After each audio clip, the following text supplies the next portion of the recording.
नमस्कार मित्रांनो, मी उदय लाड पुन्हा एकदा स्वागत करतो आपल्या सर्वांचा आवडत्या यूट्यूब चॅनल शेती मित्र वर व्हिडिओ पाहणाऱ्या प्रत्येक शेतकरी मित्राचे आणि कास्तकार बांधवाच्या आजच्या व्हिडिओमध्ये मनापासून खूप खूप स्वागत।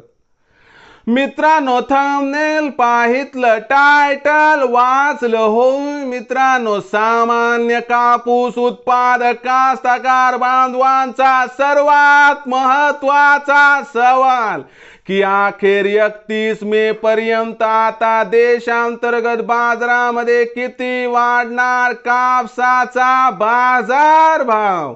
होय मित्रांनो, हा सध्याच्या कंडिशनचा सर्वात महत्त्वाचा सवाल आहे की अखेर 31 मे पर्यंत आता देशांतर्गत बाजारामध्ये किती वाढणार कापसाचा बाजारभाव।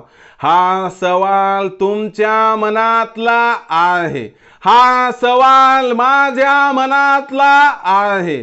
आज भारत वर्षातील सामान्य कापूस उत्पादक कास्तकार बांधव या ठिकाणी विचारत आहे की अखेर 31 मे पर्यंत आता देशांतर्गत बाजारामध्ये किती वाढणार कापसाचा बाजारभाव। या प्रश्नाचा अचूक उत्तर जाणून घेण्यासाठी आपण सर्वांनी हा व्हिडिओ आता सुरुवातीपासून शेवटपर्यंत पाहावा। हा व्हिडिओ शेवटपर्यंत पाहत असताना जर आपल्याला मनापासून आवडला तर जरूर या व्हिडिओला या ठिकाणी एक लाईक करा। जास्तीत जास्त कास्तकार बांधवांपर्यंत हा व्हिडिओ पाठविण्यासाठी या व्हिडिओला या ठिकाणी जरूर शेअर करा। सबस्क्राइब करून जरूर नोटिफिकेशन बेलला ऑल करा, यामुळे येणारा प्रत्येक व्हिडिओ हा आपणास या ठिकाणी मिळत राहतो। तर बघा मित्रांनो, सामान्य कापूस उत्पादक कास्तकार बांधवांचा सर्वात महत्त्वाचा सवाल की अखेर 31 मे पर्यंत आता देशांतर्गत बाजारामध्ये किती वाढणार कापसाचा बाजारभाव। होय मित्रांनो, हा सध्याच्या कंडिशनचा सर्वात महत्त्वाचा सवाल आहे की अखेर 31 मे पर्यंत आता देशांतर्गत बाजारामध्ये किती वाढणार कापसाचा बाजारभाव।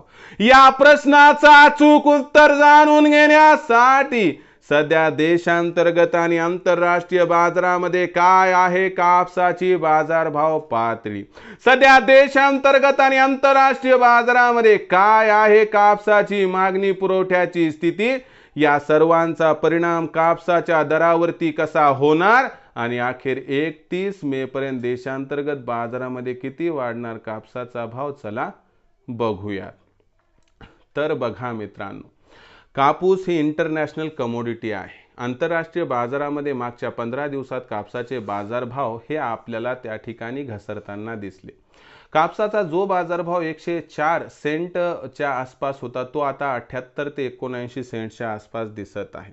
कापसामधील जे मोठे मोठे प्लेयर्स होते ते आता निघून गेले आहेत आणि ते लगेचच परत येतील याची शक्यता दिसत नाही, म्हणजे कापसाच्या भावात भविष्यात प्रचंड तेजी येईल याची शक्यता दिसत नाही। पण कापसाचा भाव एवढ्या निच्चांकी स्तरावरती आहे की इथून कापसाच्या भावात 31 तारखेपर्यंत जागतिक स्तरावरती आपल्याला 3 ते 4 सेंट्सची तेजी दिसू शकते आणि भाव 82 ते 85 सेंट्स पर्यंत वधारले तर काही आश्चर्य वाटायला नको। याचा कुठेतरी फायदा देशांतर्गत बाजारामध्ये सोयाबीनच्या व कापसाच्या भावाला मिळू शकतो, कारण कापसातून त्या ठिकाणी ऑइल निघतंय। ऑइल म्हणजे काय की कापसातील सरकी त्यातून ऑइल निघतं। तर आपण कापसाचा विचार केला तर याचा कुठेतरी फायदा आता देशांतर्गत बाजारात कापसाच्या भावाला मिळणार। आणि देशांतर्गत बाजारामध्ये सुद्धा जी सध्याची कापसाची भाव पातळी 7200 ते 7600च्या दरम्यान आहे, यात 15 तारखेनंतर सुधारणा होणार। शिवाय देशामध्ये कापसात शिल्लक साठा कमी आहे, कापसाची विक्री वाढणार, मागणी पुरवठ्यात तफावत निर्माण होणार। यामुळे 31 मे पर्यंत देशांतर्गत बाजारामध्ये कापसाचे भाव 100 ते 200 तेजी येऊ शकते। यापेक्षा जास्त तेजी नाही सध्या तरी शक्यता दिसत नाही। या तेजीमध्ये कापसाचा बाजारभाव 7300 ते 7800 दरम्यान जाऊ शकतो। मग अशा परिस्थितीमध्ये आपल्याला काय करायचं आहे की जास्त अपेक्षा न बाळगता 7,600 7,700च्या भावावर 50% कापूस विकायचा आहे आणि बाकी 50% कापूस आपल्या गरजेनुसार 25-25% करून विकायचा आहे. कारण 31 मेपर्यंत काही प्रमाणात कापसाचा भाव सुधारेल, परंतु जून महिन्यामध्ये पाऊस पडल्यानंतर खत-बियाणाच्या खरेदीसाठी पैशाची आवश्यकता असते.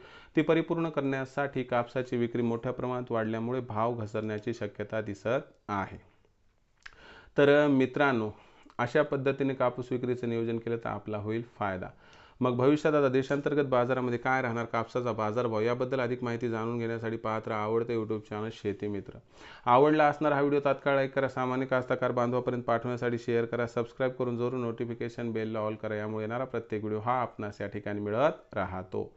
तर मित्रांनो, अशाच एका नवीन व्हिडिओसह मी आपला मित्र उदय लाड आपल्या सर्वांच्या आवडत्या यूट्यूब चॅनल शेती मित्रवर मिळत राहील. तोपर्यंत माझ्या प्रत्येक शेतकरी मित्राचे आणि कास्तकार बांधवाच्या आजच्या व्हिडिओमध्ये मनापासून खूप खूप आभार.